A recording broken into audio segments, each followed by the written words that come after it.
ባለትዳር ነኝ። ካገባው 1 አመቴ ነው። በጣም የምወዳት ስርሚዜም የሆነችልኝ ጓደኛ አለችኝ። ጓደኛዬ ነች።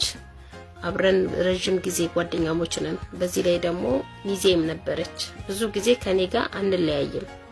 አብዛኛው ሰው እንደውም እህትሽ ነች እንዴ ሁሉ ይሉኛል። እኔም አዎ እላለሁኝ። ያው በስጋ ባንዋለድም ግን ከእህት በላይ ናት እላለሁኝ። በጣም ብዙ ጊዜ ቀንም ስትልም አንዳንድ ቀን እኔ ጋር ታድራለች። በጣም ነው የምንዋደደው። ከመዋደዳችን የተነሳ እኛ ሰፈር ቤት ፈልጌላት እኛ ሰፈር እንድትገባ አድርጌያለሁ። ሰፈር እንዳትርቅ ብዬ ማለት ነው። ባለቤቴም በጣም ነው የሚወዳት። እንደውም ብዙ ጊዜ ምን ነው ሊሆን አንዳንድ ቀን ከቀረች ምን ነው ቀረች፣ ለምን ቀረች፣ ምን ነው ጠፋች በጣም ነው የሚለኝ ደጋግሞ ማለት ነው። እና አንድ ቀን አመማት። ምን ሆንሽ ነው ምናምን ስላት አይ ዝም ብዬ ምናምን አለችኝ። እንዲህ ያለ ቀናቶች ወራቶች መጡ። የሆነ ቀን ሰውነቷ በጣም ጨመረብኝ።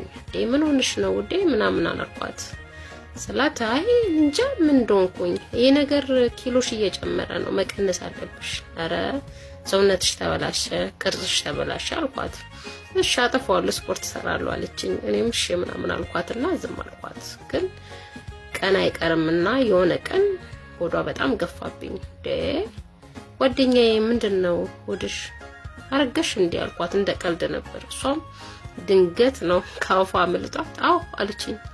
እንዴ ከምርሽ ነው እንዴ ምናምን አልኳት ስላት አለችኝና ድንገት ደግሞ ወደ ራሷ ተመለሰችና አይ ስልሽ ምናምን አለች። ንገረኛ ተዋሽኝ ምናምን አልኳት ስላት በቃ በጣም ስላስጨነኳት አዎ አለችኝ። እንዴ ጓደኛ መቻሽ እኔም ማላቀው ጓደኛ ኬት ማለት ባለትዳር አይደለችም፣ ቦይፍሬንድም የፍቅረኛም የላትም እና ኬት መጣ ምናምን ብዬ ግራ ገባኝና ኬት መጥቶ ነው ማለት አልገባኝም፣ ለምን አትነግሪኝም አልኳት ስላት አይ ነግርሻለሁ ብዬ እኮ ያው የሆነ ጀምሬ ነበር፣ ግን ያው ነግርሻለሁ ብዬ ነገ ዛሬ እያልኩኝ ሳልነግርሽ ይቅርታ ምናምን አለች።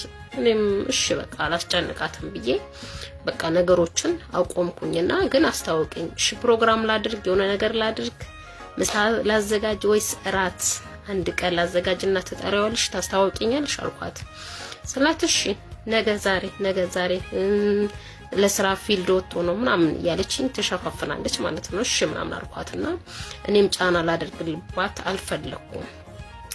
እርግዝናው ለካ በጣም የቆየ ነው ስለማያስታውቅባት እንጂ በጣም ገፍቶ ነበረ እና ከተወሰነ ወራት እኔ ካወኩኝ ከተወሰነ ወራት በኋላ 3 ወር 4 ወር በኋላ ወለደች። እና ስትወልድም እኔ እንግዲህ እንደ ቤተሰቦቿም ሩቅ ስለነበሩ እንደ እህት ሆኜ አረስኳት እና ቤቴ እሷ ጋር እዚህ እያልኩኝ እየተመላለስኩኝ ቆንጆ አድርጌ አረስኳት። አንድ ቀን ቤት ቁጭ ብዬ ድንገት የባለቤቴ ስልክ ላይ ቴክስት ገባ። ከዛን ሻወር እየወሰደ ነበርና ስልኩን አንስቼ ቼክ ሳደርግ ማሬ እኔም ልጅህም ናፈቅን እኮ ምን ነው ቀረ የሚል ቴክስት ነበር። ማመን የከበደኝ ስልክ ቁጥሩን ሳይ የሷ ነው፣ ስሙ ግን በሌላ ስም ነበር የተያዘው እና ምንም አላልኩኝም። ጸጥ ብዬ ዝም አልኩኝ፣ ቁጭ አረኩኝ እና ሲወጣ እንደወጣ ስልኩን ቼክ አደረገ፣ ቴክስቱን አየ። እኔ መጣው አንዴ ቆይ ውዴ የሆነ ቦታ መሄድ አለብኝ ብዬው ወጣውን ቀድሜው የሆነ ቦታ ተደብቄ ሳይ እሱም ኳላዬ ተከትሎ ወጣና እሷ ጋር ገባ። እጅ ከፍንጅ ያስኳቸው። ጓደኛዬ የምወዳት የቅርቤ ብዙ ነገር ሳማክራትና ስንመካከር የነበረችው ጓደኛዬ አብሮ አደጌ የባሌ ቅምጥ ነበረች። ከሱ ነው የወለደችው። ምን ላድርግ? አንድ የኔ ፎሎወር የሆነች በውስጥ የጻፈችልኝ ታሪክ ነው። ምን ታድርግ? ከባድ ነው አይደል? እኔ ማመን ነው የከበደኝና ምን ታድርግ? እቺ ሴት ግራ ገብቷታል። አልነገረቻቸውም ኢቭን ማለት ደረሰችባቸው፣ አየቻቸው።